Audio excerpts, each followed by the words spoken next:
Bismillahirrahmanirrahim. Assalamualaikum warahmatullahi wabarakatuh.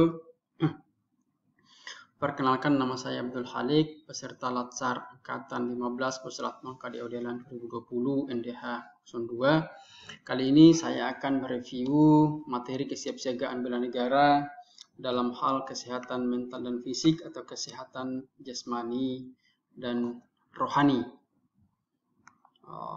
Kesehatan mental, apa itu kesehatan mental?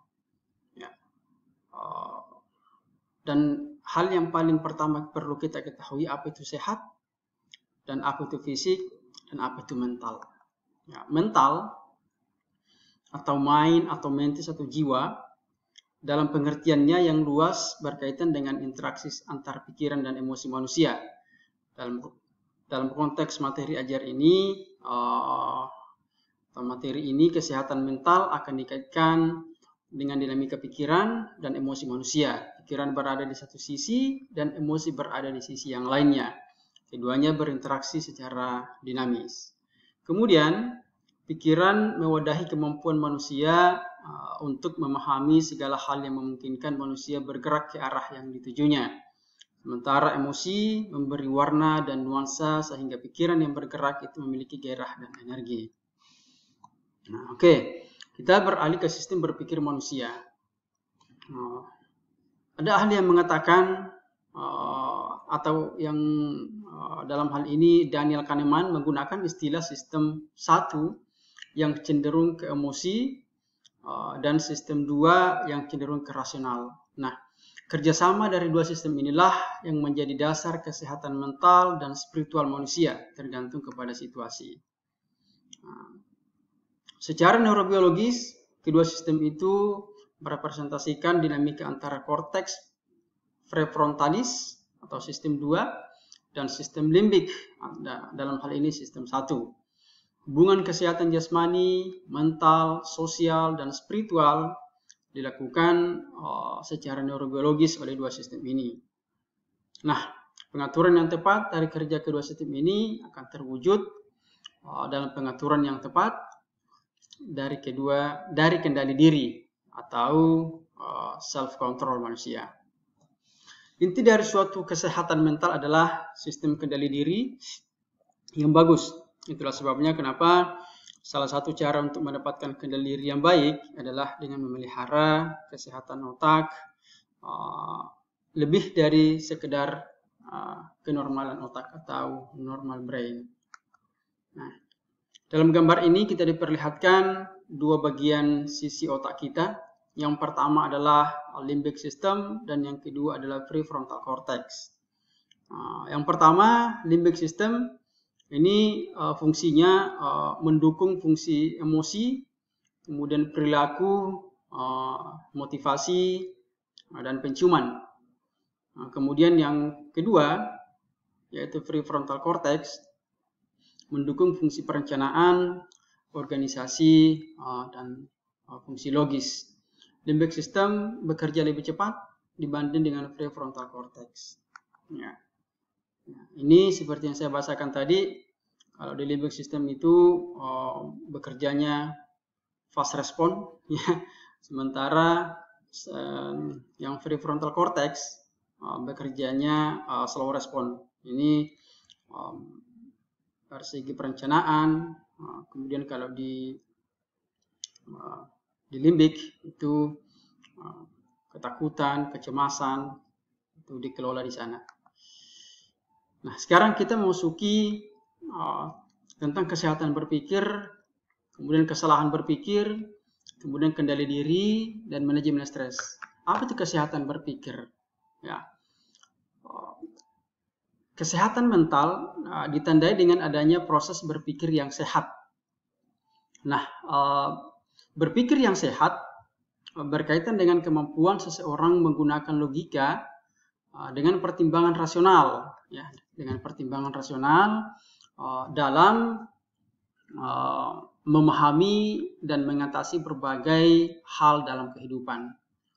Itulah yang menurut saya yang dimaksud dengan kesehatan berpikir. Sementara kesalahan berpikir adalah terkadang ada sebuah persoalan atau ada sebuah masalah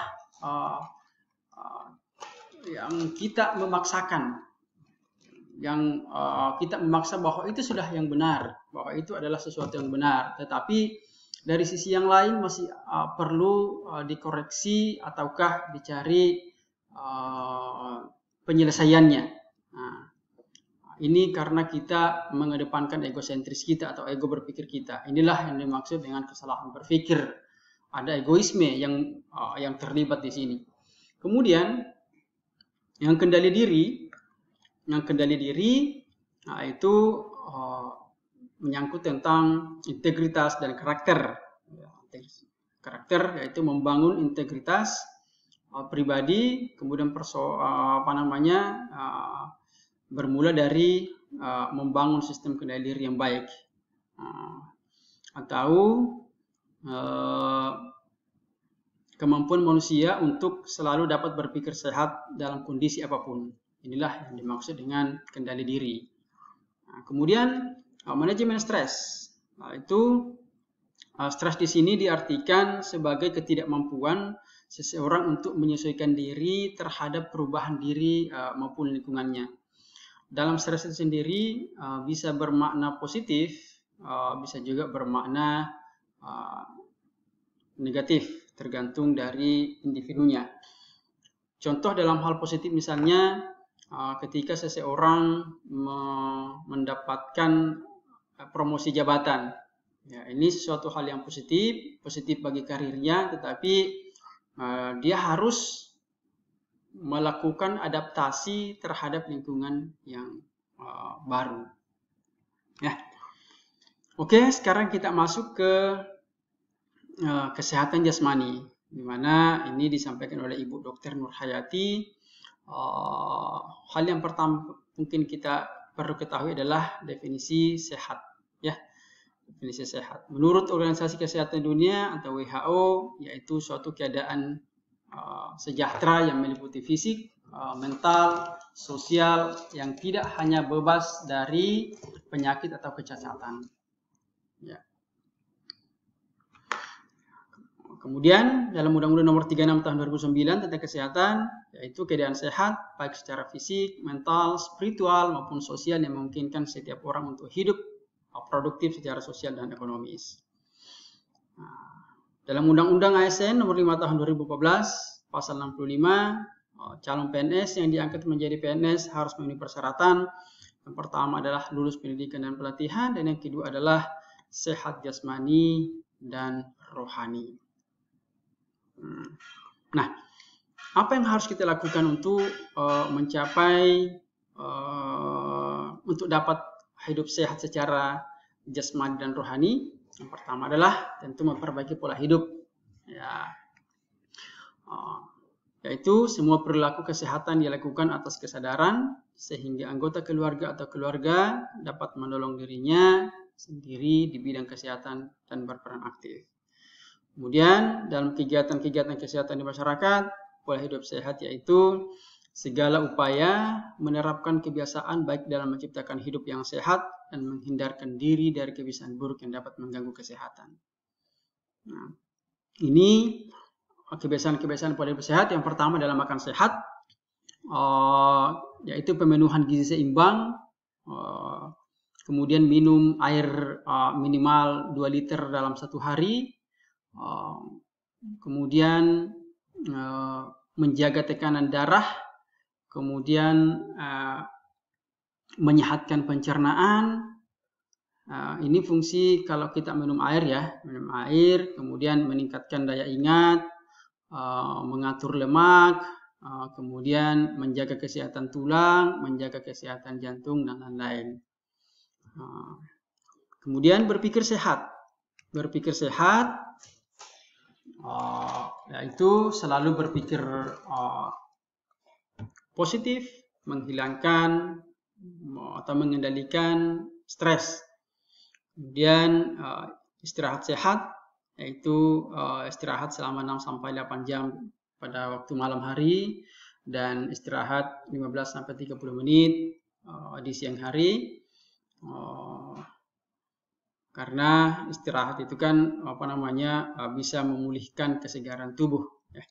Kemudian aktivitas sehat, yaitu melakukan aktivitas fisik, kemudian menghindari alkohol, tidak merokok, dan yang terpenting adalah menghindari atau tidak mengkonsumsi obat-obat yang dilarang oleh pemerintah dalam hal narkoba. Kemudian yang kelima adalah lingkungan sehat. Lingkungan sehat yaitu menghindari polusi udara.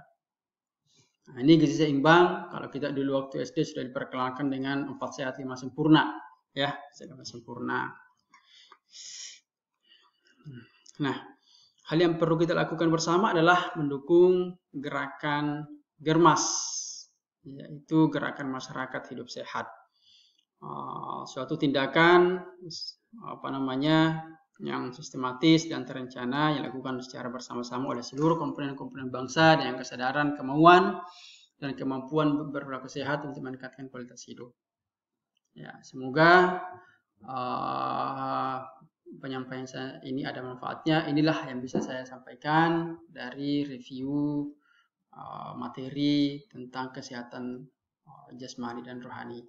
Sekian, terima kasih. Assalamualaikum warahmatullahi wabarakatuh.